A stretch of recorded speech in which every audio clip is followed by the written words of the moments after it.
All right. Good afternoon. We are fortunate this afternoon to have Frances Flannery return to us. She was here last year with a presentation, and she is back to speak to us again this year. She is a scholar and professor of religion, dealing with apocalyptic studies, has served as a peace negotiator around the world. I won't go into other details. She's at James Madison University, and let's let her have the time. Oh, thank you. I wanted to share a bit of good news, two pieces of good news before I start, as a thank you to IRAS. So first of all, I wanted to thank you because last year when I was here, I debuted the 1 Billion for Peace pledge to you all. And out of that talk, somebody had heard it, took it back to the Presbyterian Church, and the Presbyterian Church of the United States is voting this week on whether to adopt it, which would take us into the millions. So thank you for that connection, Iris. And on July 13th, I guess I'll be on NPR talking about my article that's in Zygon. So I did a shout out for Zygon and Iris, and hopefully they don't cut that part, and there's a context for me saying why we should not use the phrase climate apocalypse any longer. Okay. So this conference, let me look at the time. That's what I need. That's what I need, is I need a clock. I thought I had everything, but I'm going to need that. Okay. What do you want to know? I want to be able to look and see. 1 second. That's what I just We realized. have until 3:30. Okay. Would you like a watch with a clear case? I absolutely would. Old fashioned, mechanical, digital. Thank you so much. I appreciate it. That's why we hold it, kind of a little.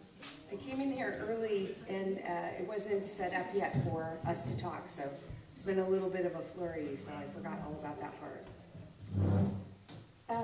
Okay, well, this conference has been asking how human religion and culture will shift post-contact with intelligent extraterrestrial life, or ETIs. I'm an interdisciplinary scholar of religion, an historian, and a biblical scholar, and so I'm going to approach things a little bit differently than some of the others have, and hopefully it will be valuable to you.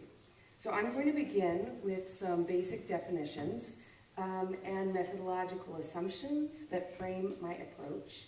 And then I'll turn to 4 moments of history when various religions and cultures encountered otherness, or what in scholarly terms we call alterity, which is literally just otherness in a culture or in a being, with a focus on their cosmological models of the universe, to provide a spectrum of the ways in which religions and cultures have already reacted, so that we might see how these might transform in the future when we do encounter ETIs, intelligent extraterrestrials. So the assumption here is that past behavior is some kind of predictor of future behavior.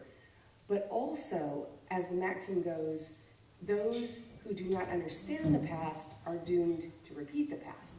So in part 3, I'll be looking first backwards to look forwards, but then I'll turn to how this survey might help inform some ethical considerations that I think should be on our radar as we ready ourselves for encounter with ETI. So I'm going to share the bottom line up front. This comes from my work in peace building and also in intelligence, which is that I think we have much farther to go in interrogating our past reactions to contact with otherness or alterity. These were often unethical, exploitative, and short-sighted, and we have much more to learn from our present encounters with radical alterity here on the planet with other species of animals, such as octopuses, if we want to ensure that we don't repeat these patterns in our astronomical age of space exploration. So that's where I'm going, but I want to show you how I get there. Okay? So, The orienting question for, can I take this out? I think I can, okay. The orienting question for this presentation has been, how have various human religions throughout history reacted after encountering otherness, alterity is the word I'll use, especially new cosmologies. So I'm focusing on their new cosmologies. And what can this tell us about how human religion will transform when we do encounter extraterrestrial or radical otherness or alterity? And the answer is, well, it depends on how you define religion. Ninian Smart is a scholar who very helpfully gave us a framework for religion, which included not only the conventional things you might think of, which is the stories and the doctrines and the rituals, but also elements such as ethics, which have come up several times this week, the social dimension. What are the societal roles, the construction of gender, the hierarchies, the specialized religious roles or functions, the material dimension. Are there certain places that are considered sacred or holy, or certain objects that are considered sacred or holy, and how do we treat them? And the experiential dimension. What does it feel like to be a particular religion as opposed to another one? Religious studies reminds us that there's a whole worldview, or the term that I like to use is cosmovision, that religion encompasses. Cosmovision is a term that scholars of religion who work on indigenous religion have tended to use. I got this from John Grimm from Yale. And I think cosmovision fits better this week for what we're looking at. So when we say worldview, we may sometimes be thinking about just the human world, and I like cosmovision better for that reason. My working definition, so it's working definition, it's got lots of flaws, is that religion is a cultural system that constructs an ultimate cosmology or a worldview and locates us in relation to it and to one another. This definition of religion, I'm still in the definitions part, builds upon a pretty famous definition of religion by Clifford Geertz. I saw someone present on this last year. Let me walk you through it. It sounds harder than it actually is. Religion is a set of symbols which acts to establish powerful, pervasive, and long-lasting moods and motivations in humans by formulating conceptions of a general order of existence and clothing these conceptions with such an aura of factuality that the moods and motivations seem uniquely realistic. In all of my slides, I will put in red the part that I really want you to focus on. So if you only read the parts in red, that is fine. What I want to draw attention to is the way that Geertz is explaining that religion is a set of symbols. It's a cultural system that is a set of symbols. And the reason that this is important is when we're thinking of a cosmology or a model of the universe, we can sometimes forget that these are symbols that are not the actual thing, right? And symbols are dependent upon cultures. So the cultures will interpret the same symbol differently. And in fact, when we think about symbols, they exist on this whole spectrum of things that are kind of like the thing we're trying to talk about, the signified, all the way to things that just don't resemble the signified in any way, right? They're just random symbols. And so religion can be any of these. It can be sort of like the thing that we're talking about or not at all like the thing we're talking about when we're talking about these symbols. So thinking in terms of a symbolic system is important. And going back to Geertz's definition for one moment, notice the end, well, the middle is, and it makes you feel a certain way, right? And that's very convincing. And the end of it is that those moods, those motivations, and I would say also that worldview, that general order of existence, that cosmovision, seems uniquely realistic. So this is a way of saying that it's a blind spot for the people of that religion or that culture, right? It's just a duh, right? You know, of course, Ted Peters is sitting there and Ted Peters is not me. But that's only in certain religious systems. In other religious systems, there's no difference between Ted and me. This is an illusion, right? So, and those cultures would also say, well, duh, of course there is no difference between us. So it's the blind spots that I'm really interested in as well, when we're talking about cosmologies. Okay. So what is an aura of factual? Yeah, I said it gets a little wordy, right? So the way I take the aura of factuality part, he never explicitly talked about ritual, but there are ways in which he's saying that we take this symbolic system and then we make it seem very factual and real. That's what religion is doing. And so enacting it in ritual, enacting it in a story. So that's part of it. Yeah, that's why I came up with my own working definition. I'm not completely thrilled with that. Okay, so I want to look at 4 historical moments in which we can see how people of certain religions did react to encountering otherness. Now, this is not radical alterity, like I'll get to, even though at the time, those cultures felt it was radical alterity, right? Now that we know so much more about life forms, we know that there's very, very little difference between groups of people. But this will tell us something, hopefully, about what will happen when we encounter radical alterity. So I'm going to start with the first one, and when I get to each one, we'll read through where we're at. So I don't have to read this slide completely. I said that defensively to you. Okay. So moment 1, the 4th century BCE to the 4th century CE. I'm speaking about when Judaism encountered Hellenism. Okay, so in moment 1, pre-contact, and this has come up a few times in our discussions, ancient Near Eastern cosmologies basically looked something like this. And this is the view that would shape, quote unquote, Western cosmology, all the way until the next one in the 16th century. So this is basically, we have here an ancient Mesopotamian cosmology, in the middle of Persian cosmology, on the right an Israelite cosmology. There are some slight differences, but they basically look like a domed earth. When I looked up a domed earth model, I got the flat earth modeled swag that's on the internet for purchase, and it looks just like this, actually. So the flat earthers are still here in 2000 BCE. Okay, so there's some kind of dome, and it's on that dome that we'll see the sun, moon, and the stars moving around. We will see Earth as the domain of humans, the place where we should live, the place where we do live with other animals, and then some sort of underworld, okay?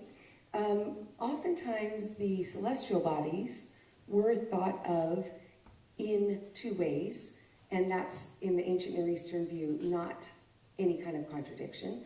You could both be picturing the sun or the morning star here as a celestial body, or as a goddess here, Ishtar or Inanna, the morning star, who's the twin sister of the sun. So this is literally her on the right, with some zoomorphic, animal qualities as well as human, the horns, the wings, etc. And she's next to her twin brother, the sun.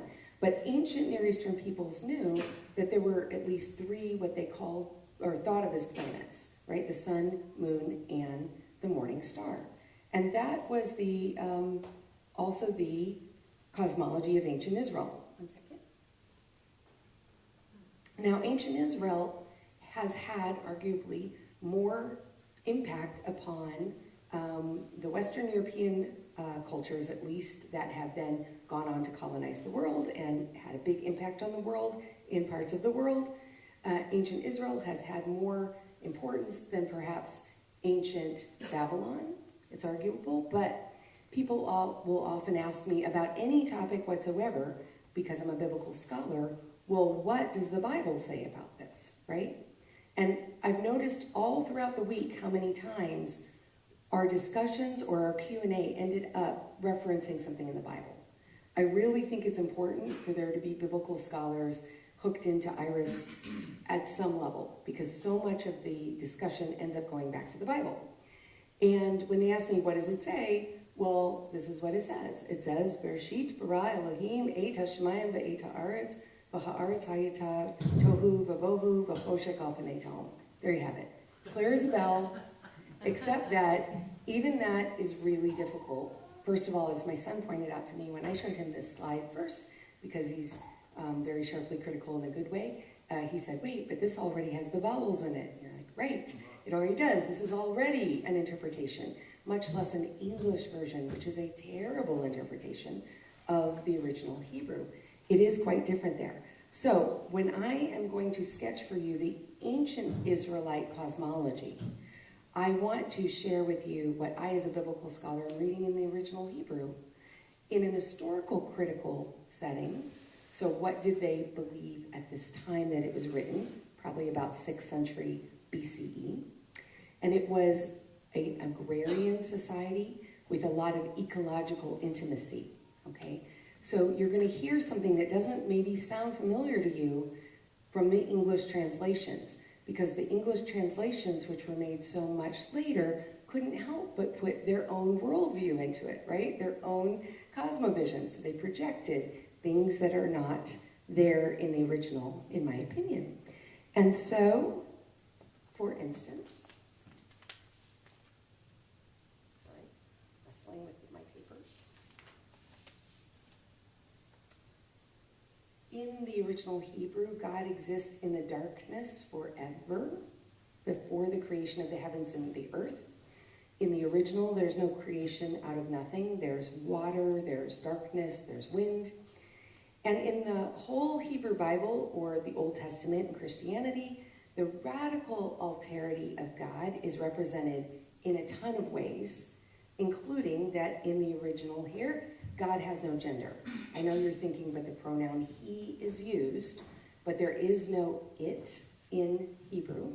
And we have many sentences such as, and God created them in God's image, male and female, right?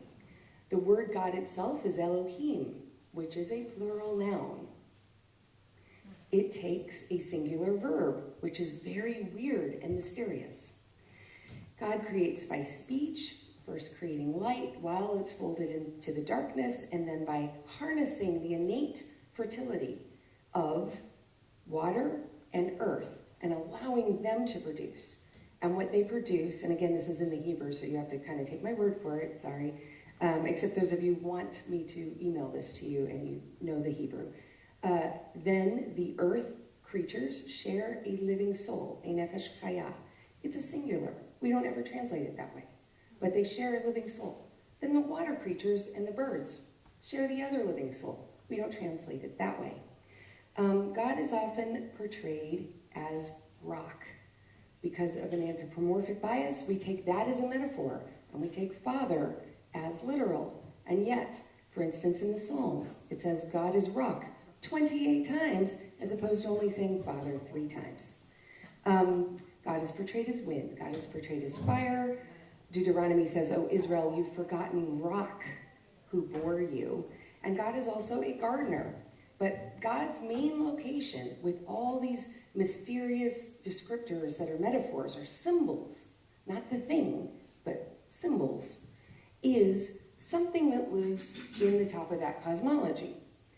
The domain of God in the Israelite cosmology and throughout the Hebrew Bible or the Old Testament is in the heavenly temple, which is outer space. The angels live up there too. They're also described in the same way with all these symbols where they might have parts that are like birds or like serpents or like oxen or like metal or like fire, but they're not any one of those things exactly. And God can come down to earth, but basically the Hebrew portrait is God lives up there and we live on earth. And by the way, because I think this will relate, the name that's given to the mysterious noun God, which is plural, translates into I am what I am and I will be what I will be, because it is either the present tense that is still unfolding or hasn't unfolded yet, versus the past in Hebrew, and it's not accomplished and done and finite. So it's infinite. That's why in Reformed Jewish liturgy, you'll often see God just translated as infinity, right? Okay, so it's just existence, but in this non-defined way. So this is a storied, multi-storied, ensouled universe that's alive. And And in it, we find our place, and our place is not heaven. So in the Old Testament or the Hebrew Bible, we didn't belong up there in outer space. We belonged on earth, and when we died, we returned to the dust. Why? Because our name was not Adam, it's Adam. Adam from Adamah. Adamah, and this is the coupling that's all throughout the Hebrew that's lost. We are Adam made out of Adamah. Adamah means dirt. Like we're a dirtling. It's not earthling. I wish it was. But there's a different word for earth. So we're the dirtling, the groundling. Adamah is the ground. And we do have a living soul, but so do the animals, and we share it with them. And our soul is God's breath on loan. So when that breath goes away, we go back to where we came from, which is Adamah. So we go dust to dust. In the meantime, what makes us in the image of God is a job that we are supposed to till and tend the garden, and we're supposed to be the protectors, the guardians of all the rest of this, okay? So in the whole Hebrew Bible, except for the very latest text I'm about to get to, which is Daniel chapters 7 through 12, there's no heaven or hell that people go to when they die, right? Humans may seem very small in this cosmology, but we are special because we are the protectors. And God isn't that far away, and God can come on down. I think they're wet or something. The paper's, it's so humid, they're sticking. Okay, sorry. Now, all of this would change. Oh, I should also say, the temple in Jerusalem was important in ancient Israelite religion because it was the way to get contact with that heavenly temple once a year, and a few other times, but mainly once a year. Okay, so all of this changed with the rise of Hellenism and the strategy of syncretism that Alexander enforced. What do I mean by syncretism? This is the purposeful blending of cultures. So Greek was the language of administration, but Alexander embraced the whole mixture of culture in all the places that he went, all the local religions. It was recorded that Alexander held a mass marriage in Persia, in Persepolis, between 10,000 of his soldiers from Macedon and Greece with 10,000 Persian women. And he himself took a Bactrian wife and Persian wives, etc. In Egypt, he took on the title of Pharaoh, and when he went all the way to India, he dressed like the Indians. I was going to make a joke about Justin Trudeau in India, but that might only make sense if you're Canadian, okay? But anyways, he became more and more Indian the longer he was there, if you look at his clothing. And so did Alexander. Okay, so the idea behind the purposeful blending is that this is not Greek civilization, this is Hellenistic civilization. After Alexander's death, it broke up into various kingdoms. The Antigonids back in Greece, you don't have to worry about them. The Ptolemies, which you've probably heard of if you've heard of Cleopatra, in Egypt mainly, and the Seleucids. And they continued this Hellenistic approach to culture and to religion. And then when the Roman Empire conquered the Hellenistic Empire, really the culture of Hellenism conquered the Roman Empire. So it also became thoroughly Hellenistic with a Roman spin. Now, that's all what was happening culturally. So you're going to see me argue at the end that we're living in a Hellenistic moment because we have had this moment where we've gone from whatever localized religions and cultures we have to an unprecedented, in our memory, unprecedented global expansion where you can go anywhere in the world and I can dress with any way that I want, learn any language on Duolingo, eat different kinds of food, right? This was very similar to what Hellenistic peoples experienced. In 340, a Syrian woman might have worshipped Atargatis, spoken Syrian, dressed in Syrian clothing, eaten Syrian food. And 20 years later, she could walk out to a food cart, eat Egyptian or Persian, or get some good shawarmas, right? Do whatever she wanted to do, and go to a temple of Zeus, Atargatis, Isis, or no, it would all be women, so it would be like Atargatis, Isis, Aphrodite, right? So there was a purposeful. Backstage. That God Everything does okay? not have that. Syncretism, right? Which I was about to say, which for Jews was really bad. I wish I timed that just slightly better, but we'll get to that. Okay. Yes, it was idolatry from a Jewish perspective. It was very challenging. But first, not only did culture change, but the cosmology changed, right? So as Egyptian astronomers and Babylonian astronomers started working together, they came up with the Ptolemaic cosmos. It looks pretty similar to the one that we probably learned in grade school, except the Earth is in the middle. And so this science also had cultural implications. Not only did, as you saw, ancient peoples believe that some of these planets and stars were gods, right? But in addition, now, if you felt tiny before in the universe, you felt really tiny in the universe now. And I think this speaks to some of the questions that we're raising here in this week. I'm going to get to that. The new Greco-Roman cosmology here was influenced also by another idea, and this is really important, because Earth is in the middle, and you may have heard, it's great to be in the middle, that's what the Catholic Church fights later, but really they saw that as the pit of existence, because Greco-Roman religion, especially Greek religion, which filtered down through Hellenism onto the Romans, on into some Western European thinking, the body was bad. The body was the matter. It was unspiritual. It was heavy. You wanted to be out there where there was lightness and spirit and ether. And this had been the case ever since the 5th century BCE and the Ionian philosophers. So we're stuck in the middle and God is way out there. So I want to look first at how Hellenistic people in general responded to this, and then how Jewish people responded to this, and you'll see why this is so important.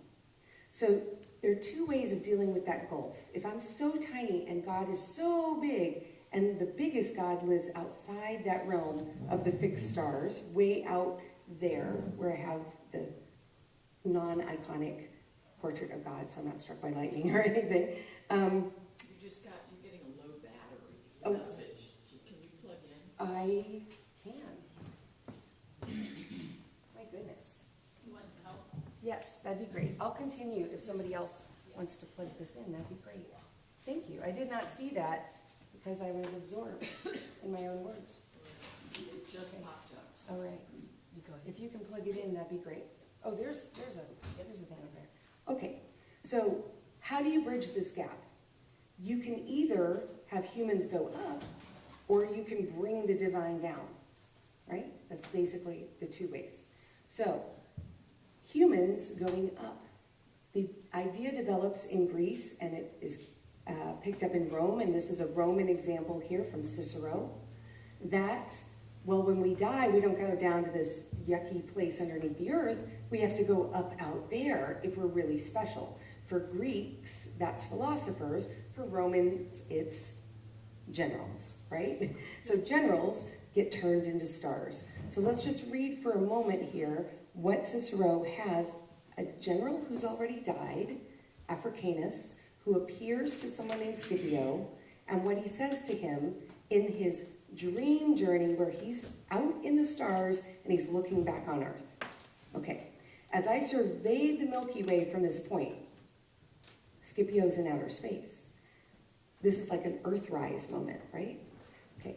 All the other heavenly bodies appeared to be so glorious and wonderful, and the Earth was so small. Africanus then says, see, the universe is linked together in 9 circles or spheres, one of that of the heavens, the outermost one. That's the biggest one, the one that embraces everything else, the supreme deity. And the soul, which has been enlivened by serving Rome, will speed more fleetly to this its resting place and home. And it'll do it more readily if, when it's in the body, it draws away from the body. So we get this dualism of body and soul that's layered onto the symbolism of this cosmology, right? It's better to go out to outer space. Oops. But the other way to do it is to draw the divine beings down. So I just have two examples here. One on the right is the god Asclepius. I'm going to stop myself from saying anything about Asclepius except this one sentence, because I'm kind of Asclepius crazy, which is that this was a god and a physician, and if you were sick, you would go to his temple and then have a dream that you would incubate. There are cool snakes involved. Anyways, he would appear to you and heal you, right? So you're drawing him down for help. Or lots of magical amulets like this one would call upon daimons, not demons, but daimons, the intermediary beings who live under the moon and rotate around the earth, right? You could call on them for protection or for help. Okay, this is one on the left that I'm translating right now. Okay, Jews did the same thing. So even though this was polytheism and it was upsetting and they reacted in part with armed resistance. If you know the story of Hanukkah, right? The Seleucid king, Antiochus IV Epiphanes, puts this thing called the abomination of desolation in the Jerusalem temple. I couldn't resist after Harry's talk, including and adding in the slide that Jonathan Goldstein has great evidence that those were meteorites. Okay? Yes. Now, Antiochus IV Epiphanes puts this thing up. The Maccabees, the Hasmoneans, they fight this guerrilla-style war against the Seleucids. They take back the temple. That's what's celebrated at Hanukkah, right? Only we made it into a story where you can have oil and donuts and potato latkes because everybody wants donuts and latkes, and somehow this becomes really important to the entire story. Okay, and chocolate, and you gamble for chocolate. I will move on. Okay, so even though they were resisting to the point of this armed resistance, this is polytheism, we have to fight it, and this is what's captured in the book of Daniel. At the same time, they were influenced by the cosmology. They totally absorbed this Ptolemaic cosmology, and it changed the religion. What we see in Daniel 7 through 12 is, and in all of Hellenistic Judaism, this is where all of a sudden you get a bunch of angels, and they have names, and they have roles and functions. You don't have that in the rest of the Old Testament or the Hebrew Bible. You have weird, vague angels, okay? Here you have angels with names, doing things. You also get demons with names, doing things. Not Satan yet, but Satan's going to come out of this. There is no Satan, as we think of Satan or the devil, in the Old Testament or the Hebrew Bible. Just is a very different thing. Okay, we get apocalyptic beliefs. That came from Hellenism picking up Persian apocalypticism. And this is what I want to focus on, astral immortality. The same thing we just read in Cicero, okay? Oh, and belief in heaven and hell as an afterlife. So this is a quote from the end of Daniel. Is the only place in the entire Tanakh or Old Testament or Hebrew Bible where there is, in the original, a belief in astral immortality, or even a clear belief that there's some kind of afterlife of reward or punishment. In the rest of it, you die, you just go down to shadowy Sheol, because what are you? You're Adam. You're made of the ground. You just go back to the ground. Your breath goes back to God. So what does this say? At that time, Michael is so developed in Daniel, and Gabriel is so developed. This is that angelology I was talking about. The protector of your people shall arise. Many of those who sleep in the dust will awaken, some to everlasting life, some to shame and everlasting content, and those who are wise shall shine like the brightness of the sky, many who lead many to righteousness like the stars forever and ever. The word here is mascalim. It's the teachers who were killed by Antiochus IV when he was trying to turn Judaism over to this polytheistic religion, and they rebelled, right? Okay, so they get to become stars. So it's the same mechanism outside of the Hebrew Bible, which I'm not going to go into except to say that in a whole bunch of Jewish texts that at the time were scripture for Judaism, People then have dreams, and just like Scipio, they go to outer space. In the beginning of the Hellenistic period, outer space, which is the heavenly temple, has 3 realms: sun, moon, Venus, the morning star, right? By the time the Ptolemaic cosmology takes hold, 7 realms. So there's 7 parts of the temple, and you go through 7 rooms of the temple, and you ascend through these 7 spheres. So the cosmology is there. Or you can also bring divine beings down. This was a trick, because that amulet of Thoth was Jewish, because we're talking about syncretism in Hellenism. So it's got Thoth, it's got Yao, which is the Egyptian word for the Hebrew god, and it's a Jewish pregnancy amulet, okay? There are also these really cool things called Babylonian demon bowls, and you would do this incantation, and it would trap a demon in it like a Pokemon, if you know that, okay? And then you would bury that in the corner of your house, and that way you'd capture the demons and they're not in your house. And what I find interesting as a testament to the material side of women's religion is that a whole bunch of these bowls have to do with either demon catching or catching the spirit of your mother-in-law and keeping her out of your house. And that's true. It's not a joke. It sounds like a joke. I'm being serious. Right, okay. So, I'm going to go much more briefly through these other moments because they've been mentioned here at this conference. But you all know about moment 2, right? When the Catholic Church did not react well, they reacted with resistance. Maybe not at first, but within a few decades, resistance to the heliocentric Copernican model. When Nicholas Copernicus published De Revolutionibus, that's not one of my languages, in the 16th century, at first it was okay, but by 1600, Bruno was burned at the stake, and then of course, famously, Galileo advocated the Copernican model. And there was starting to be some politics and some resistance within the Catholic Church. And to make a long story short, an internal commission did decide that was heresy. On what basis? That it contradicted the Bible. And that's why I went into the stuff about the Bible. Because it did not. It did not. It just doesn't. It contradicts the later European translations of the Bible and their worldview and their understanding, and that's what it contradicted, right? Was the Catholic Church's interpretations, not the original of Genesis. Galileo was condemned on heresy, and he died under house arrest. So we might look at this strategy and say, if we're talking about resistance at one end of the spectrum, where you're really fighting the new cosmology, or total assimilation at the other end of the spectrum, this is clearly resistance, right? But even in this case, oh, and that's Sol or the sun at the center of everything, right? Even in this case, there is what's called hybridity. And I want to introduce this term to you right now in this example. Hybridity isn't the same as syncretism exactly, because syncretism is, let's take all these cultures and mush them together. Hybridity was coined by a scholar named Homi Bhabha. Oh, I don't have him on this slide. I have him on other slides. And Homi Bhabha was writing about colonial contact and said indigenous religions, when they came into contact with colonizers, would react by taking pieces piecemeal, choosing, selecting. Yes, we adopt this, but we're keeping this. Why?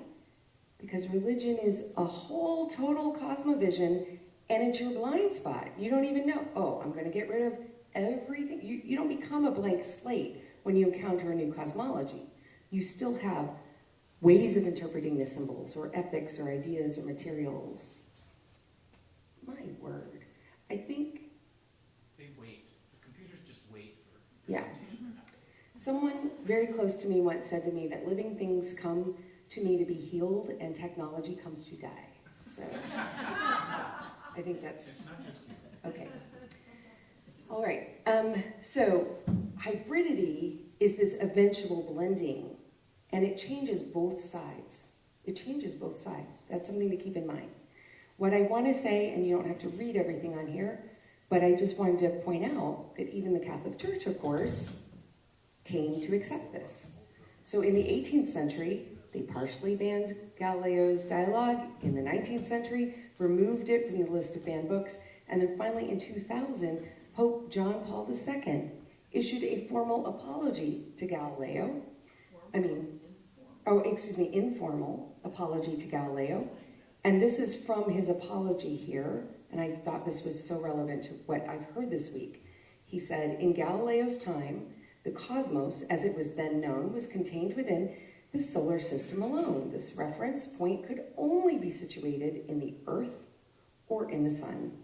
Today, after Einstein, and within the perspective contemporary cosmology, there exists a wider perception which includes them and goes beyond both of them. So, thinking very broadly about what the possibilities are, right? So that is a kind of hybridity. Moment 3. What time do I have here? I have 4 minutes? I'm in trouble. Okay. Because I do want to spend a moment on this. Oh, yeah, that's right. Yeah. Okay, I'm going to keep going then. So I want to pay attention, though, to indigenous contact. And when I say indigenous, you know, certain groups want to be called indigenous or native or local or aboriginal. This is an umbrella category. It has 5,000 different tribes in it, speaking different languages and cultures, so I don't mean to be reductionistic. I'm going to use one example, which is Hawaii, okay? But if we even consider the Americas, and what contact and a new cosmology came along with in terms of colonialism. I wonder how many of you knew that from the time of Christopher Columbus, quote unquote, discovering the Americas until the 19th century, the estimates are that up to 100 million Native Americans in South and North America and Central America died. A lot of those by disease, but a lot by conquest or forced exile. So in my example of Hawaii, I just want to point out that this is one example, and I'm going to just pull up a couple pieces of their cosmology before I turn to what happened after contact, and I'm going to have to rush it. You're okay. I'm okay? Okay. The Kumulipo is a creation hymn of Hawaii. It takes about 3.5 hours to say, or to sing. It's a song. And it begins at the time when the earth was hot, at the time when the heavens turned about, at the time when the sun was darkened to cause the moon to shine, the time of the rise of Pleiades, which Linda mentioned. This slime, this was the source of the earth. And then it focuses on darkness. Nothing but night, the night gave birth. Okay. So darkness is the source of all life. It seems to be this outer space kind of portrait. When I looked up Kumulipo, I got origin, Genesis, and Google translated it source code from the Hawaiian. Yes. The cosmovision, I'll remind you, is more than just a lineage of what came from what, and what is the structure. That structure, though, as you'll see, has the first created, let's say, animal being coral. And then from coral is descended sea life, the gods, then land life, and humans, okay? So it is, what I'm trying to get across is that cosmology is more than just a model of the universe. It's a model of relationships, of responsibility, of ethics, of material, sacred space, right? So there's a saying in Hawaiian, aloha aina, which is love and respect the land, aloha ke apua, which is love and respect the gods. So you see that land comes first, right? And aloha kakahi I kakahi, love and respect one another. Oops. One of the myths explains how Hawaiians and the Haloa plant are siblings. So in that genealogy, they spell out when we are created, but we are created after plants which were first born from night and from the maker of stars. So there is a set of ethics that goes along with this cosmology. an ethic of lokahi, or harmony, and kuleana, which is responsibility.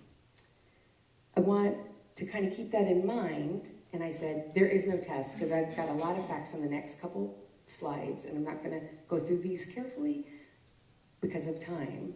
But I just want to say that contact with colonialism was very bad for Hawaiians. That's my thesis. So after James Cook of Britain discovered Hawaii, by 1804, half the population had died from disease. Missionaries came over in 1820. King Kamehameha III passed a law saying foreigners could own property. From there, he had the Great Mahele, which is a land division in which land was taken, and you just had to show up and give $10. But they didn't use money, and it was written in English, so nobody did that. And so by 1890, 90% of the land was foreign owned, even though Hawaiians still made up almost half of the population. So they were stripped of their land. Then they were stripped of their economy, because 5 descendants of the missionaries, called the Big Five, came to control major industries, and they worked with the United States government to overthrow the Kingdom of Hawaii, and then they brought in the military. Hawaii became a state, and I only want to read this red part here of the social impact statement, but I wanted you to know where it was from, because this isn't me saying this. This is the new U.S. government of the state of Hawaii saying there are indications of social breakdown, rate of unemployment, growing incidence of family separations, heavy welfare, juvenile delinquency, adult crimes, all from this crashing of the cosmology. Now, when did the cosmology really change? I think it changed when there were missionary boarding schools, although I still have to locate the curriculum of those schools in this time period to find out what kind of astronomy they were teaching. But I think they were teaching, like quote-unquote Western astronomy, because the point of the schools was so that the Hawaiian children would not speak Hawaiian, would not dress with Hawaiian clothing, would not perform their sacred myths or the hula, or wear their hair, or even have their own Hawaiian names. So I think the change in cosmology happened then. And that was also accompanied by change in environmental protection and the way that you relate to the land. This was a sacred island to the god Kanaloa, and then the US Army used it for bombing practice. And so this became the site in the 70s of a resistance movement to bring back Hawaiian religion, the Hawaiian Renaissance. And that is when Hawaiian astronomy started to come back.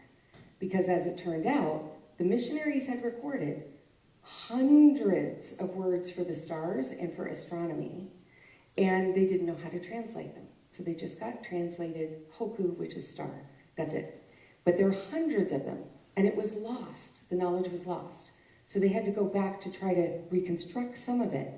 But the tradition was that the Hawaiians had been there since the year 400, and they come from vast regions of Oceania, from Australia, New Zealand, Melanesia, this large area that they navigated without telescopes, without sextants, look, I got stuck in a rowboat out there and had to be rescued, okay? I'm really impressed by this. Thousands of miles just navigating by using, where's the meridian? Where are the stars at this time? And these star charts, we have some of them, but a lot of it was lost, right?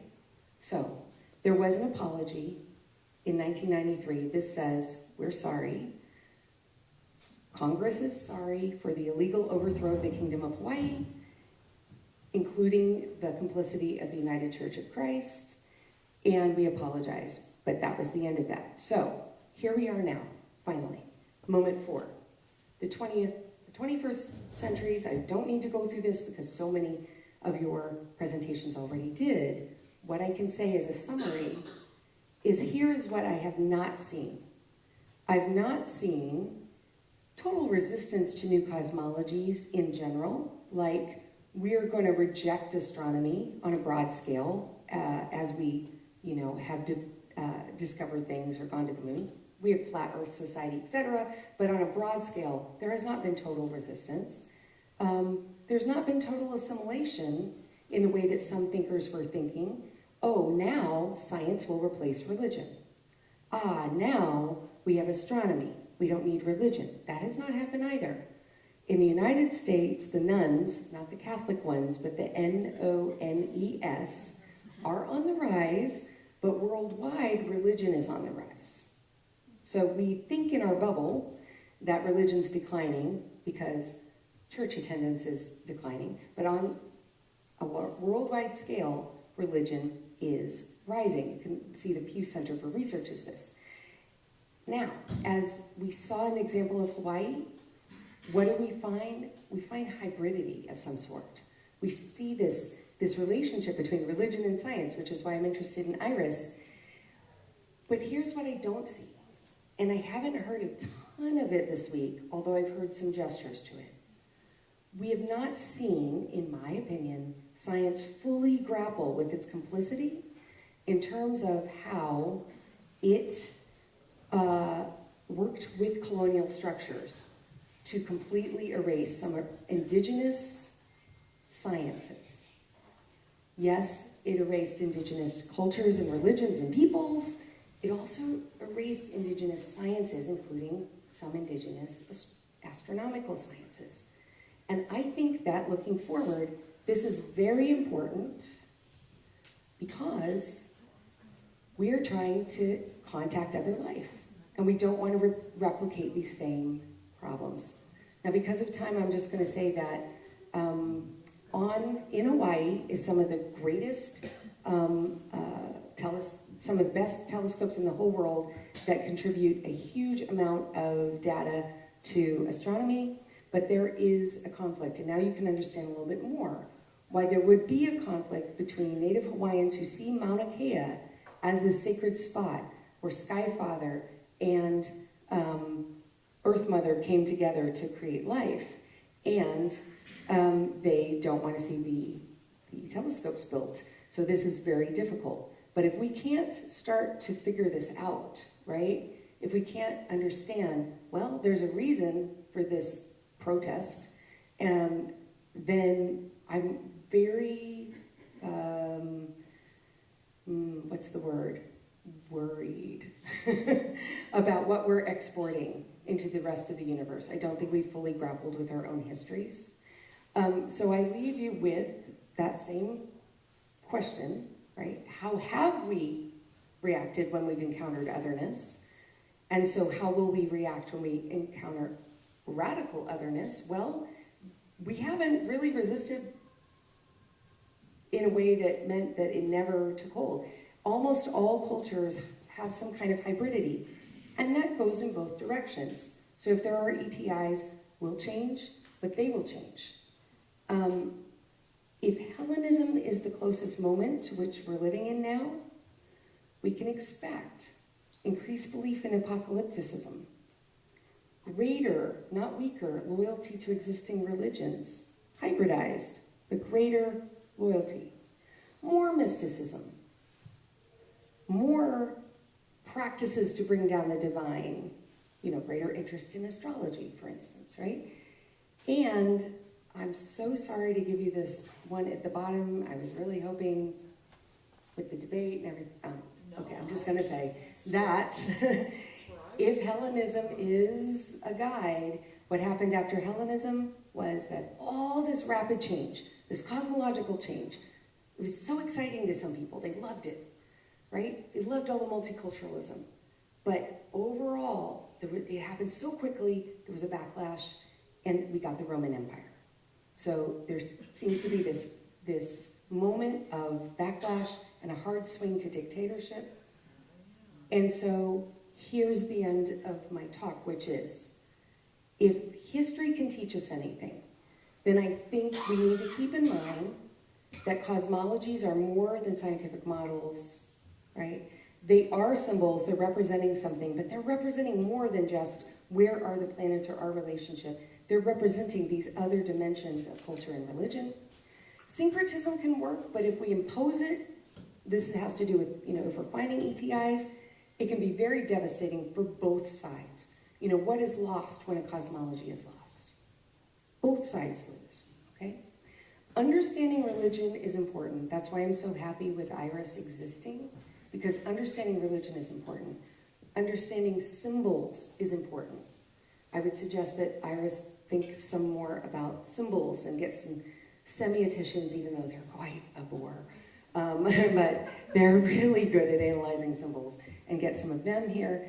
And understanding history is important. And hybridity is where we'll eventually end up. And that will reduce the otherness eventually. But we do need to think about astronomy and its values that are already baked in. What has it done in the past? How has it accompanied colonialism as we go forward? I'd like to see us learn from that and think about that. I'm going to leave you with these questions to ponder. Have we wrestled enough? What's lost when a cosmology disappears? And if ETI comes here, what if ETI comes here and it values biodiversity? And it values ecological care? And it values lokahi and kuleana? Look, responsibility and harmony. How will it judge the major religions of the world, or the indigenous religions that have faced a lot of erasure? Right now, I think this is going to be my mic drop last sentence. Right now, 5% of the world's population is under this umbrella term of indigenous, but it preserves 80% of the world's remaining biodiversity. Okay, so thank you. I hope this was thought-provoking.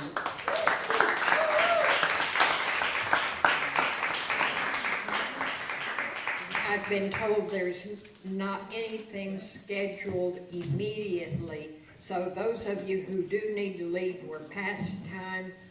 Those of you who want to stay a few minutes for questions, we are able to take questions. And feel free to leave. Feel free. Yeah, I am. Thank you, Fran. Can you go back a couple of slides? So when you talk about the growth of the there we go. The increased belief, it's interesting that your final line, because I went increased belief in apocalyptic scenarios. We have politicians creating fear based on apocalyptic conditions and scenarios in order to drive population towards increasing populism, and that greater, not weaker, loyalty to existing religions. We're certainly seeing that. One of the things I'm very fearful of is how many Americans are turning against science. Not just astronomy, because you're obviously focused on cosmology, but don't have faith in medical science and vaccines, don't have faith or listen to scientists, and even try to crucify somebody like Dr. Anthony Fauci. This slide, I didn't even need to get to the last line to kind of go, Yeah, if you'd like me to speak to that briefly. Worldwide, the Christian denomination that is growing the fastest is an apocalyptic denomination. It's Pentecostalism, right? So Pentecostalism is growing faster than any other Christian denomination. Now, apocalypticism itself, I would not say is related to violence or anything like that. Islam is an apocalyptic religion, right? Right. But I will say, though, that if you have fervent belief that the end is coming soon, which is, I'm shorthanding this, one reaction to this messy, globalized, crazy cosmos, and but order will be established soon, right? Somebody will come and straighten all this out. It has implications for policy. Yes. Right? You because had another slide. Let me add this one thing, because I think this is speaking to exactly what you raised. In 2010, and I wish Pew would do it again, but in 2010, Pew surveyed Americans and said, do you think that Jesus will return by 2050? And it was definitely not, maybe, and then probably or definitely. 41% of Americans said Jesus would probably or definitely return by 2050. And then you think about the implications for long-term, vast civilizational change that we need to do to decarbonize. Why would you?